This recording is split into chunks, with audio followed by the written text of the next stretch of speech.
Suleiman.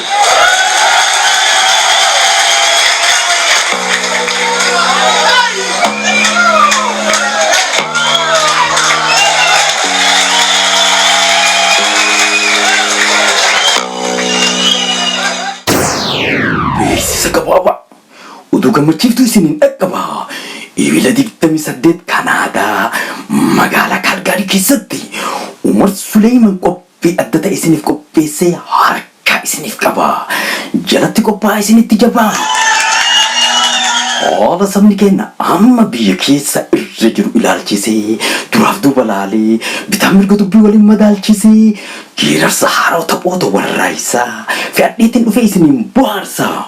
Oromoonni Kaalgaariif naannawa Kaalgaarii keessa jiraattan hundinuu irrannaaf argaman wajjin hirmaadha. Hanga gaafa qophii qaamaan wal arginuutitti naga harbii keessanaaf jiraadha. Hawaasni Oromoo magaalaa Kaalgaariitiif kan naannoo Oromoo magaalaa Kaalgaarii keessaa akkasumas sagaleen dhaamsa uummata dabarsitan hundinuu OMN dabalatee dhaamsa kiyya kana uummata kiyya bira naaf geessa. Galatooma Umar Suleiman.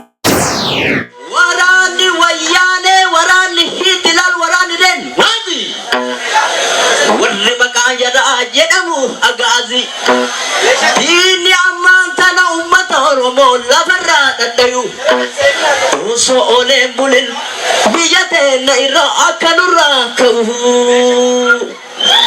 mootummaa wayyaanee mootummaa hiitilal mootummaa reenaazi hin feenuu nuun ta'u osoo ooleen bulin saba keenya irraa akka nurraa ka'u.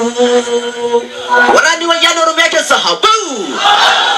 Waraanni wayyaanee Oromiyaa keessa haa ba'u. Waraanni wayyaanee Oromiyaa keessa haa ba'u. Mootummaan wayyaanee uummata Oromoo irraa haa kaatu. Mootummaan wayyaanee Oromoo irraa haa kaatu. Uummanni Oromoo hidhuu fi ajjeesuun haa dhaabatu.